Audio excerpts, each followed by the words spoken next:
everyone. Thanks again for tuning into Sin's Workshop. Hope you're having a wonderful day.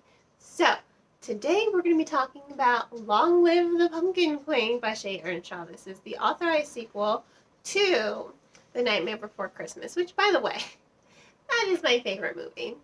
And I love Shea Ernshaw. The Wicked Deep. Oh, that book still haunts me to this day. Winterwood.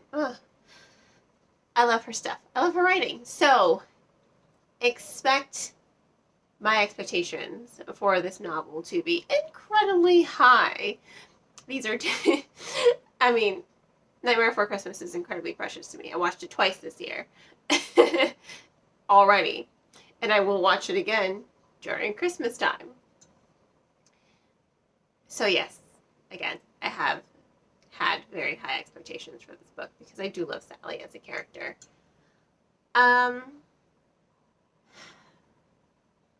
I liked it. I really did enjoy the book. But I do have some reservations about it. First of all, this is not the same Sally that we know. And that's not to say that Earnshaw ruined the character. She didn't. It's a different side of Sally that we kind of get a glimpse of from the movie. But, that kind of hesitant, unsure of herself Sally. But, that's a different side of Sally that I don't think we as fans really just associate with her. I mean, she's the one who went after Oogie Boogie. She's the one who's just like the smartest. I mean, honestly, Halloween Town would be doomed without her. She's the one who went off to rescue Santa Claus, right? Who's always poisoning Dr. Finkelstein so that she can just go out and have fun. So to see Earnshaw really delve into the anxiety that she has and all those insecurities, I don't think it's a bad thing, but it is a different side of Sally that I don't think we as fans are really used to seeing. So that it did take me back a little bit. I'm just like, this isn't really my Sally. I liked it. I did think it was more grounded, and I do like the journey because it is a character-driven story. You are seeing Sally become more sure of herself. You're seeing her become more secure in her position because she doesn't think she's fit to be the Pumpkin Queen. She's like, I don't know if I can fill in these shoes, fill in this role. She's like, I don't know, like, this isn't me. Like, I don't know how to make it me. So she has a lot of those insecurities that I think a lot of readers are going to be able to connect to, but you do have to put aside that Sally from Nightmare Before Christmas because it is a deeper side of her that Earnshaw is exploring. So for me, it did take me back a little bit. I liked it overall, but it did take me back, There's also the story. We're going into Dreamtown in this book. And I want to say, as I was reading this and we're seeing the Sandman, it reminded me a lot of that movie Rise of the Guardians with Jack Frost and Santa and the Tooth Fairy going after the boogeyman. That's what it kind of reminded me of. That's what the vibe I was getting, so to speak. So it did take away some of that originality for me, which was kind of a downside because Earnshaw is great at being original with her own story. She's incredible. I think her writing is incredible. I don't think this story was up to what I normally associate with her. It wasn't up to par.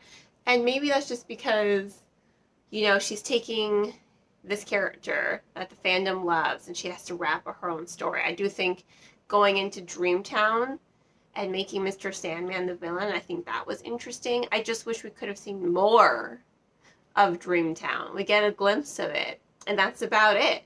And we get glimpses of the other world. She goes into the Easter Bunny Town. I mean, she makes quick trips into each of the realm because she's trying to look for help.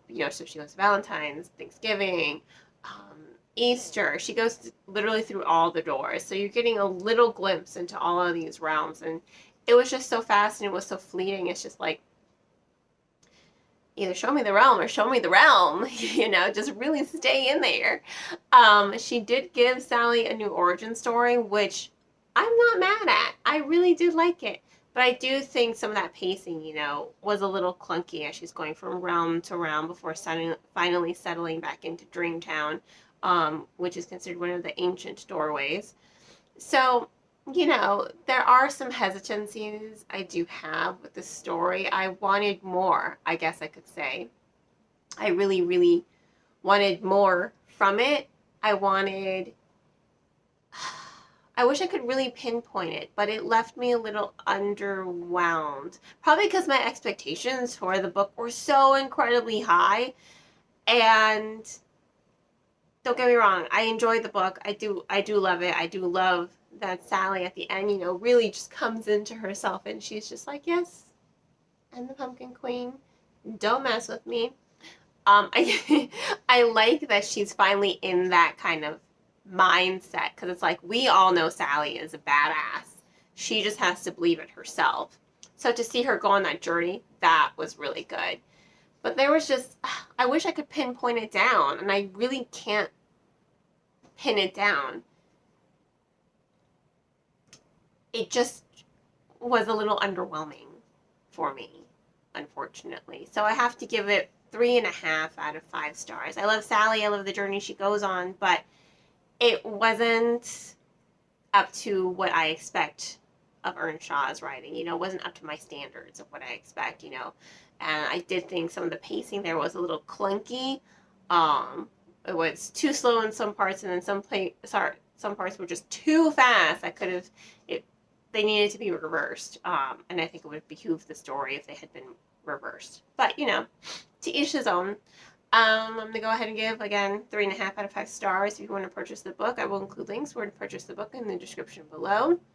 And on that note, hope you all will continue to support me here by liking this video, subscribing to my channel, and sharing it with all your book loving friends. You can also become a supporter on Buy Me a Coffee or by making a purchase on my Etsy store. Hope you all have a great and a wonderful rest of your day, and as always, happy reading.